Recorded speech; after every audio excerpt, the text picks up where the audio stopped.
The Course is all about embodying God.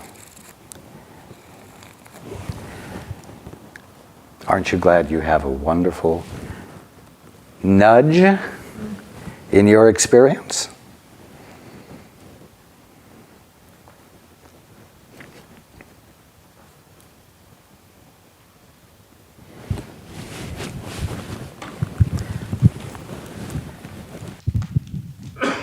I don't know if it's appropriate right now, so I'm asking if it is or not, to share a story that keeps coming to me about a time when we were traveling, and there was a call to say no suddenly. So I'm asking Raj if it's appropriate to share. It's about the night that we were on our way traveling, and we had gotten off the ferry at midnight in Seattle. Indeed. It just kept repeating itself in my mind tonight, and it was such a powerful moment, and it was certainly unpremeditated. We had left late, and we were going down to the airport to stay overnight, and we had caught maybe the midnight ferry into Seattle.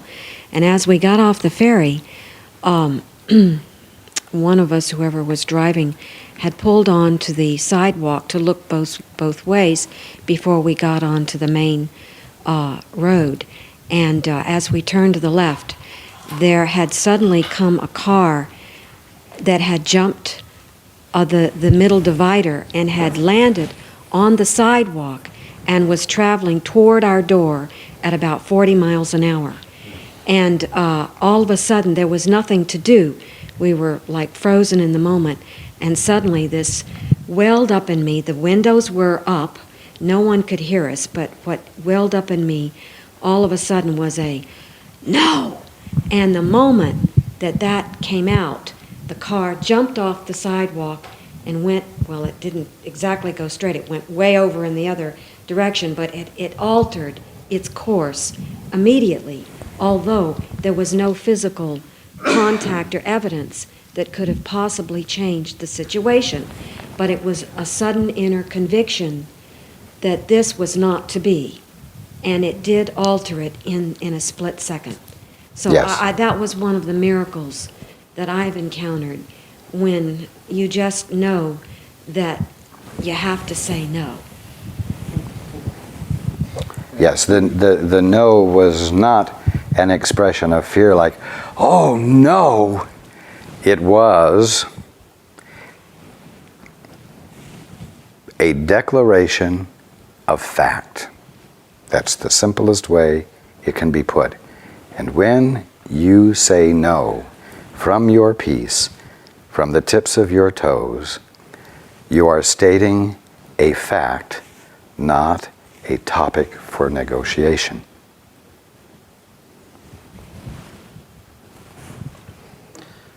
When such decisiveness is stated as a fact and not a topic for negotiation, it sounds like it could divide an awful lot of houses, where two people are saying no to different things and each coming from their integrity. My son and I disagree about this current stressful situation. We each feel strongly and have gotten off the fence to say no, but we disagree as to which is the out of control and harmful government.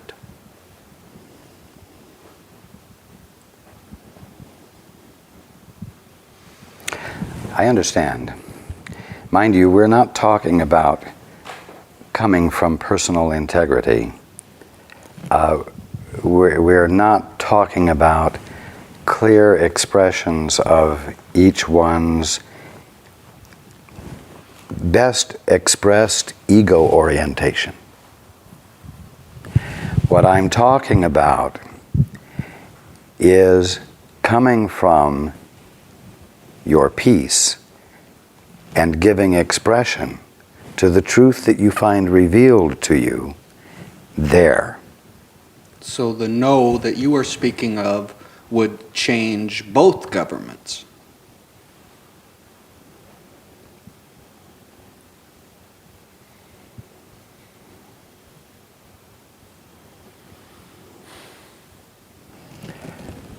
The no I am speaking of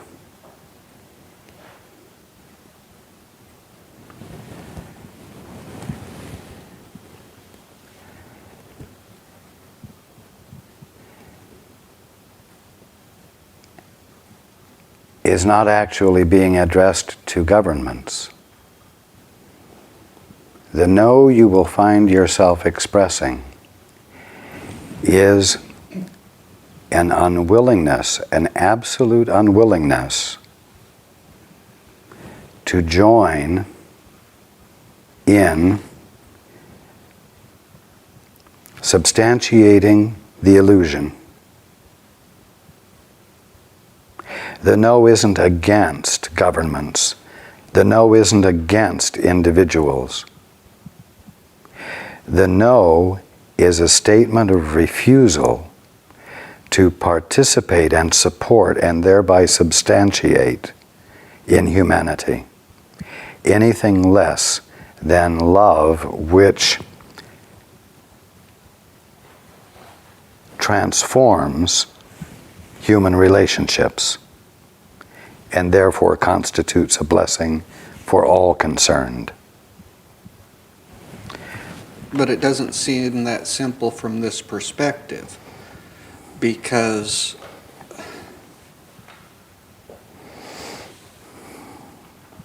within our view from the world, the harm and the harmfulness can be done by Saddam Hussein and what he's doing to his people, and how their human rights are being oppressed if we believe what our media and government leaders tell us.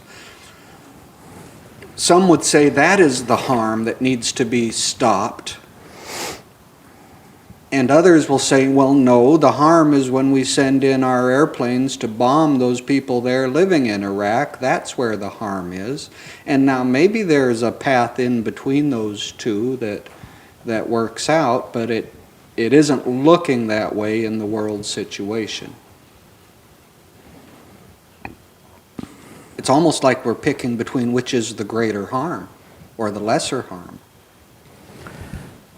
There are times when that is the case in the human experience. Well, that was my original question. Thank you. You are welcome.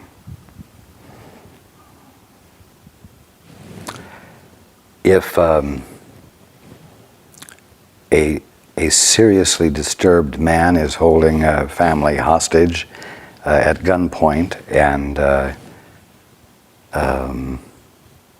threatening harm to them, and very likely to harm them because he is so upset, it is appropriate to bring the threat of harm to a stop immediately. If you have a sharpshooter who can disable the man without killing him, you would use the sharpshooter. If you do not have a sharpshooter, but someone that has a clear shot that's likely to kill the man, you use that man's gun and his capability. But you do what is necessary to bring the state of harm to an abrupt end. If your police force had an empath who could connect with the deranged fellow with the gun, and cause him to forget, to want, to harm, then you would use that person and no harm would come to anyone. I think that's a TV show. I think I've lost my perspective. My point is this. You do whatever works, and you do it with the least amount of harm possible. But you don't neglect to act and bring the state of harm to a halt. So make the hard decisions. Get off the fence. Cast your vote. Not as an ego, not expressing your best opinion, but after having become still, after having turned toward the altar, after having heard the clearest word of God you can hear and that you can feel, and then embodying it, embodying it, embodying it.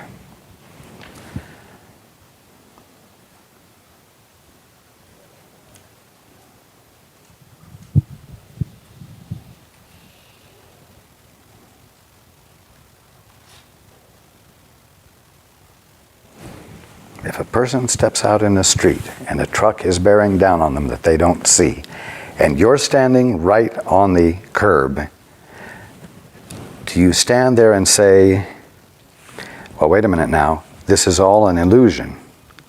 The truck is spirit, the man is spirit, no harm can come to him.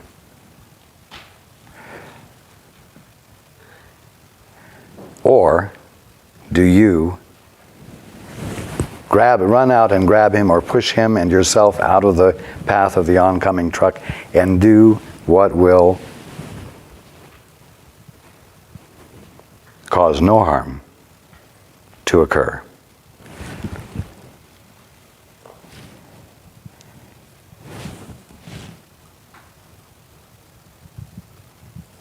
If touching a hot iron to your arm will burn you, you don't do it.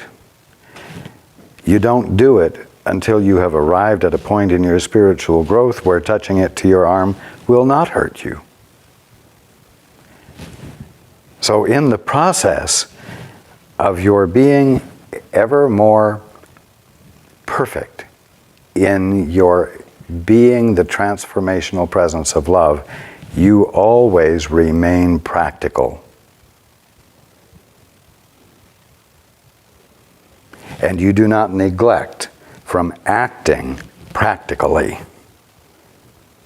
while at the same time you hold yourself open for the increasing transformation of your mind that allows you to be practical with less and less harm, if I may put it that way, being involved in the process.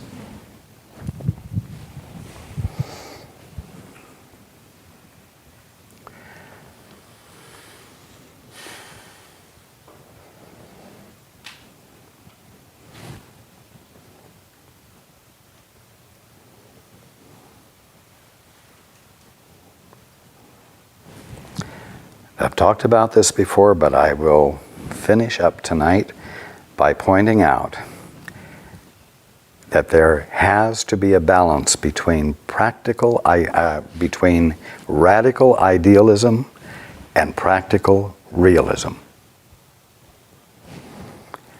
And you do not become so radically ideal that you abandon being practically real.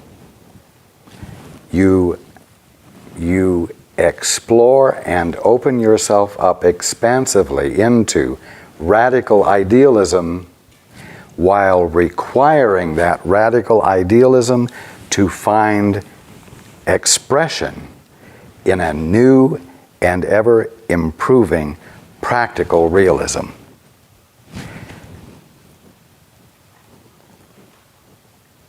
And nothing will inhibit waking up more than thinking you can move into radical idealism.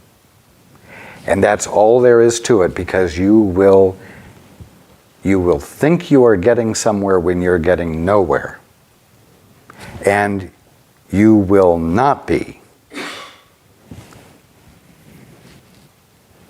a transformational agent for change in the world because you won't be engaging in the act, that's the key word, act of love, which constitutes the atonement.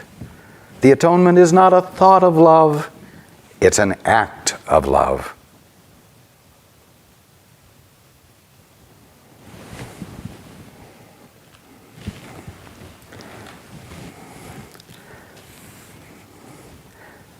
Nothing like the human experience to bring the truth to life and to make a difficult book easier to understand.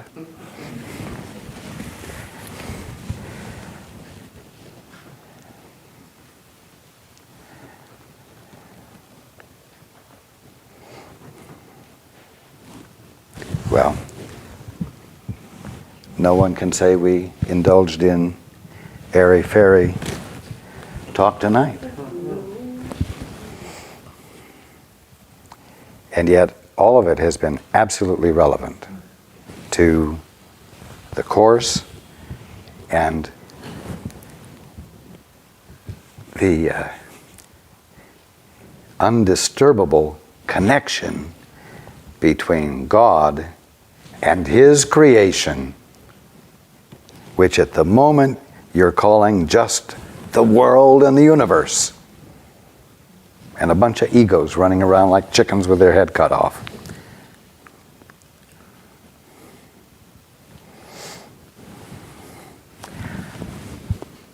I love you all. But I'll say no to you.